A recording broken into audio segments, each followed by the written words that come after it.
स्वागत है आपका आज की चाय पे। तो बहुत दिनों से कोई व्लॉग नहीं देखा था साहिबा का, मैडम का या जनाब का, क्योंकि क्या है ना कि नया साल अच्छी चीज़ें देख के शुरू करना चाहिए। अवॉइड करनी चाहिए वो चीज़ें जिनमें से आपको पता है कि झूठ, कपट, छल और छिद्र की वाइब्रेशन आ रही हो। हालांकि कल रात को किसी ने मुझे फॉरवर्ड किया, मेरी एक सब्सक्राइबर है, उन्होंने फॉरवर्ड किया था मुझे पोस्ट कि मैडम ने ये न्यू ईयर पे डाला है। देखा तो पता लगा कि मैडम चाहती हैं कि उनके लप्पू जनाब जैसा पति हर किसी को मिले। पर मैं आप सबको बता दूं कि जैसे आप सब लोग डर गए होंगे बात सुन के, first of all don't worry at all, ऐसा नहीं होगा। आप लोग सेफ हैं। जितनी भी लड़कियों की अभी तक शादी नहीं हुई है, डोंट वरी, आपको ऐसा पति नहीं मिलेगा, क्योंकि एक ही बना है और ये सिर्फ मैडम के लिए है। रब ने बना दी जोड़ी। ट्रस्ट में ऊपर वाले ने जनाब को बना के मोल्ड ही तोड़ दिया कि गलती से भी ऐसा दूसरा ना बन जाए, क्योंकि क्या है ना कि एक ही बहुत है। इतना सेल्फिश, इतना सेल्फ ऑब्सेस, इतना सेल्फ सेंटर्ड, इतना ज्यादा बड़ा नार्सिसिस्ट एक ही बहुत है। आप लोगों को क्या लगता है कि ये घर क्यों आता है? आपको पता है घर क्यों आता है? अपने रिश्तों को यूज करके व्लॉग बनाने के लिए हेक्टिक शेड्यूल से वक्त निकालता है। जो मैडम ने लिखा है वो इस वजह से होता है क्योंकि उस इंसान को घर पे आके अपने बेटे को दिखाना है, कंटेंट बनाना है और फिर उसको वोट अपील करनी है। अगर इतने ही दोस्त मैटर करते होते कि अपने हेक्टिक शेड्यूल में से भी उसके एंगेजमेंट पे जा रहे हैं, तो याद रखिएगा एक रतीक भाई थे, है ना, उनका नाम तो आप समझ ही गए होंगे। जब जनाब की बहन की शादी थी तो उन्होंने कितनी मदद करी थी जनाब की। पर जनाब जब अभी हाल ही में एंगेजमेंट पे गए थे हीरा की, वहां पे रतीक भाई से वो मिले भी नहीं, अच्छे से उन्होंने ग्रीट भी नहीं करा, उनका नाम तक अपने व्लॉग में नहीं लिया इसने। इनफैक्ट साहिबा ने लिया पर इस जनाब ने नहीं लिया। रिश्तों का इस्तेमाल व्लॉग के लिए जो आदमी करता है, अपनी बीवी का, अपने बच्चे का, अपने परिवार का, वो एक आइडियल हस्बैंड कैसे हो सकता है? एंड ये मैडम के लिए परफेक्ट आदमी है। बिकॉज क्या है ना, मैडम ने रिश्तों का इस्तेमाल करा है आज तक for earning on YouTube and vice versa. आप सोचिए, पूरे टाइम मैडम ने जी हजूरी करते हुए इसे अपने घर में भी रखा, इसके लोन्स भी चुकाए, इसे गाड़ियां भी दिलाई, इसके परिवार को भी पाला। पर जब शादी की बात आई तो इसको गैरत याद आ गई। तो इसे ये याद आ गया कि मैं इस औरत से नहीं कर सकता, इसको अपनी आइडेंटिटी बदलनी पड़ेगी। इतना ही सच्चा, अच्छा और रिलीजियस था ना, तो जब लिव इन में रहने लगा था, जो कि अलाउड ही नहीं है इसके रिलीजन में, तो सबसे पहले कहता कि मैडम देखिए हम साथ तभी आ पाएंगे, ये कंडीशन है। मॉनेटरी गेन्स और बेनिफिट लेते टाइम इसको याद नहीं आया कि ये मेरे धर्म की नहीं है। Let me tell you, she didn't knew कि ऐसा करेगा एंड टाइम पे, क्योंकि डांस रियलिटी शो में सबके सामने, दुनिया के सामने इतनी बड़ी स्टेटमेंट दी थी मैडम ने कि हमारे घर में मंदिर की घंटियां भी बजती हैं और नमाज भी पढ़ी जाती है ना। तो वो औरत नहीं जानती थी कि ये शादी के वक्त पे ये बात लेके आएगा। वो इसलिए लेके आया कि इसे लगा कि शायद मैं कंडीशन रखूंगा तो ये पीछे हट जाएगी, because she is a very strong headed woman, but she was not. Actually madam नहीं चाहती थी कि उनकी जग हंसाई हो कि देखो देखो इतने पैसे खर्चे, पूरे परिवार को पाला और एंड में लड़का छोड़ के चला गया।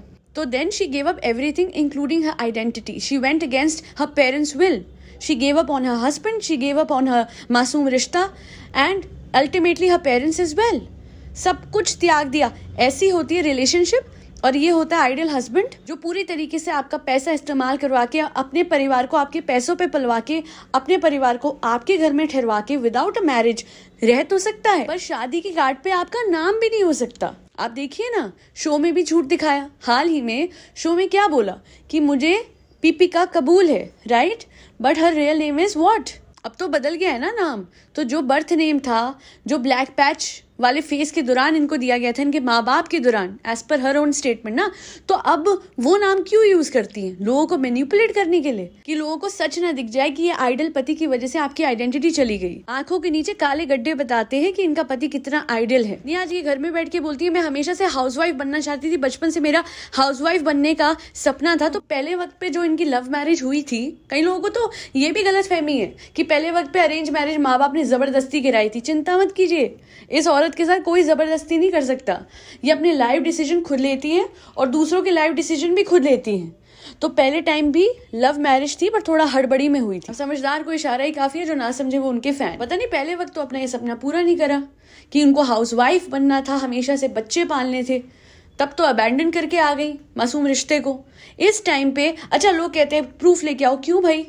सारे प्रूफ हम लेके आए, एनएफ लेके आए, उनके रिश्तेदार लेके आए। क्यों? कभी आप मैडम से भी तो पूछो कि ये जो सपना पूरा करने का मौका है, जो हाउसवाइफ बन के बच्चे पालने का सपना था, जो खुद बोल चुकी है इनका था बचपन से, तो ये सपना पहली शादी में पूरा क्यों नहीं करा? उस टाइम पे क्यों भाग भाग के रोल ढूंढती थी, अपने पति के फर्स्ट हस्बैंड के भाई से सिफारिशें लगवाती थी? तब इनको नहीं सूझा कि ये अपना सपना पूरा कर लें? नहीं, she has the right to do whatever she wants to do. But जब ये हिपोक्रेट बातें बोलती है ना कि मेरा तो हमेशा से सपना था बच्चे पालने का, हमेशा से सपना था घर संभालने का, तो ऐसा लगता है कितनी झूठी हैं, कितनी गलत हैं। एक दुबई जाने के लिए लप्पू जनाब तरसा देता है मैडम को, और जिसके साथ फर्स्ट मैरिज हुई थी, he is roaming around the whole world. हम आज ग्लोरीफाई करते हैं इस औरत को, what a woman she is, what a wife she is, what a wife she is.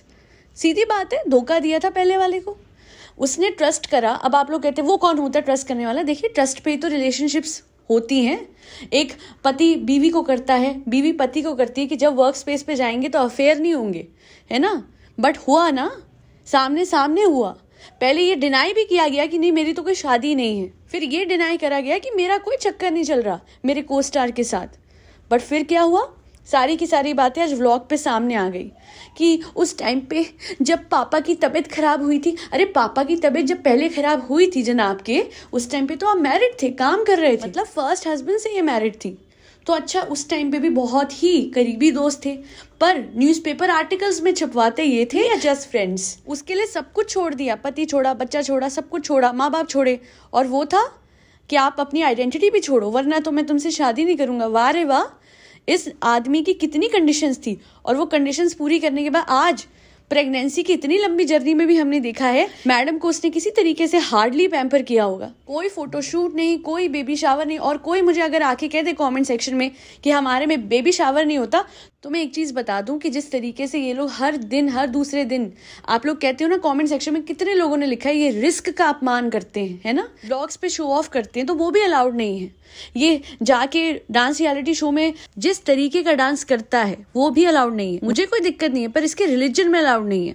तो इतना कुछ करते हैं जो कि इनके रिलीजन में अलाउड नहीं है। तो एक baby shower just to celebrate the incoming of a beautiful soul in their family, पर नहीं, कुछ भी नहीं करा। एक दिन बस होली की वो फोटो डाल के इन लोगों ने पोस्ट कर दी थी, वरना कोई फॉर्मल फोटोशूट या फिर किसी तरीके से कोई सेलिब्रेशन करते, या उसके आने से पहले, बच्चे के आने से पहले थोड़ा सा एक छोटा सा इवेंट करते। गौहर ने भी तो किया था। And madam, keep all of the statements to yourself. ये लप्पू सा सचिन अपने पास रखिए मैडम, समझ आई? सॉरी, लप्पू सा जनाब नार्सिसिस्ट अपने पास रखिए, जो आपको और अपने बच्चे को और अपने परिवार को सिर्फ कंटेंट के लिए यूज करता है, और अपने ब्लॉग्स में झूठ कहता है कि मैं अब ब्रेक ले रहा हूँ अपने बच्चे का ख्याल रखने के लिए, अपनी मैडम की हेल्प करने के लिए। पर सच तो ये था कि उसका शो बंद हो रहा था, और जैसे ही नया शो उसके हाथ में लगा उसने पकड़ लिया, बिना ये सोचे कि ये टाइम पे मैं बहुत ही क्रूशल वक्त है, मुझे अपने बच्चे के साथ होना चाहिए। और किसी ने उस दिन कमेंट करके बताया था कि लास्ट ईयर एक कंटेस्टेंट थे, उनका नाम मैं भूल गई हूँ, बट वो एक्टर ही हैं, कलर्स पे आते थे वो भी, तो उन्होंने लिटरली इस शो से बैकआउट कर लिया था, क्विट कर लिया था, बिकॉज उन्होंने कहा था कि मेरी बेटी हुई है और ये बहुत प्रेशियस वक्त है जो मैं उसके साथ स्पेंड करना चाहता हूँ, इसलिए मैं शो से क्विट कर रहा हूँ। और लास्ट में ये सारे कॉमेंट्स जो है मैं दिखाना चाहूंगी, जहाँ पे हर किसी ने कहा है कि इस तरीके की प्रेयर्स करनी बंद कर दीजिए, because we don't want a husband like him. No one wants a husband like him. Everyone knows his reality. और पूरी दुनिया में शायद सिर्फ 2 लोग सहमत होंगे इस बात से, स्टेटमेंट से मैडम की। वो कौन है अब आप समझ जाइए, क्योंकि उनके हिसाब से ये मीशो का सस्ता शाहरुख उनके लिए बड़ा इंस्पिरेशनल है ना, हीरो लगता है, hero. Yeah, I like him. He's so nice. He's looking so good. हाँ, तो ये है, और उनके साथ में ही बैठती हैं जो कि अपना हीरो देखती हैं। तो कहीं सोच समझ के विश करिए मैडम, कहीं सच में ही ना ऐसा पति मिल जाए मल्ला को। Malla is a nickname, I guess अब तो सब समझ गए होंगे कि मैं किन की बात कर रही हूँ। आई होप कि मल्ला को एक अच्छा हस्बैंड मिले, क्योंकि ऐसा जनाब तो मम्मी मैडम ही पाल सकती हैं और किसी की बस की नहीं है। That be all. Do like, share and subscribe to आज की चाय, and thank you so much for taking care of furry babies and doing your service for the society. Also मैंने एक बहुत इंपॉर्टेंट वीडियो AKC भक्ति पे upload करा है कि कैसे स्पिरिचुअली मैंने अपनी मेंटल हेल्थ को बेटर किया था, और आज भी वही सब फॉलो कर रही हूँ, तो जाके वो वीडियो जरूर देखिएगा। That be all. जय श्री राम, हरे कृष्णा, राधे राधे।